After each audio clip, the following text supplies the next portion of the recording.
Hi everybody, it's Honest John again. Now, there's been a lot of talk about how we can't just bomb ISIS, we can't just kill ISIS and all the other terrorist groups, that we have to provide an alternative. And we like to talk about our values being a shining beacon to the world. That might have been true once. It sure isn't true now. America is just another nation that has been corrupted by the rich. We like to talk about upward mobility and people pulling themselves up by their bootstraps from humble beginnings. But that's the exception to the rule now.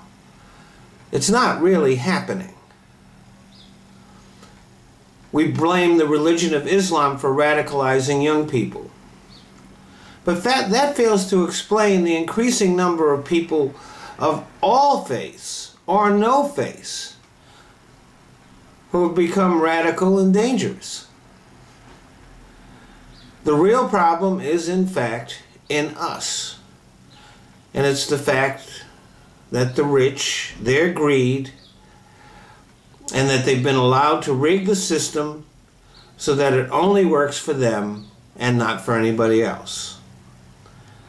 They ruthlessly exploit the workers. And the money that they make doesn't funnel down into society. The idea that you can work hard and play by the rules and get ahead has become a joke.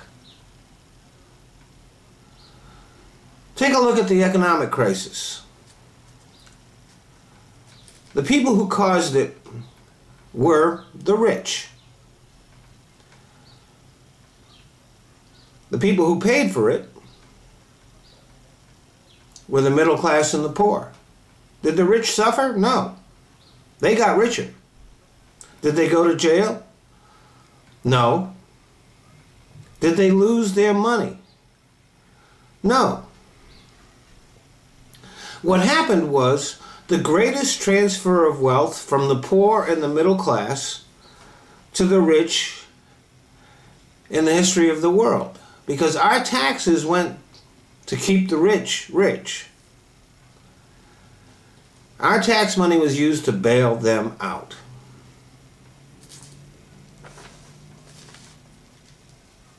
And the people that the rich kicked off their jobs and foreclosed on and repossessed their cars and their homes, and then the rich talked about how they lacked morals. Scott Walker brazenly gave the rich a huge tax break and then took that money from the middle class in Wisconsin. And yet he was elected for a second term. And he's considered to be a real good prospect to be president. Capitalism may have once worked for the middle class. And democracy may have had something to offer. But right now, capitalism is a game that's been rigged, and democracy can't get anything done. Democracy turns into chaos. And everybody knows it. Everybody knows what's going on. The Islamic kid crossing into Syria to join ISIS. The Latino or the black guy who's joining a gang. The drug lord, and even the law-abiding citizen who is working his ass off and getting nowhere. And all of those politicians who make speeches about the American dream while they use their power to subvert it, they know it too. But it all starts with the 1%. they are the ones. They'll point at the radical cleric in a mosque and say he's the problem. But the truth is, it is the 1% who are the problem. It is the 1% who radicalize more kids than any cleric could ever do.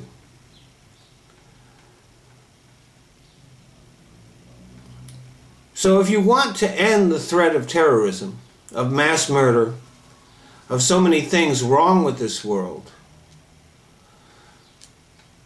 the way you start is by dealing with the rich, by enacting policies that take the money from them and distribute it to everybody else. And if you can't do that, well, then eventually you're going to have to kill all the motherfuckers, them and their lackeys. They are the root cause of terrorism. They are the root cause of poverty. They are the root cause of crime. And it is only when they and their lackeys are all dead that the world will have a chance to heal. Thanks for listening.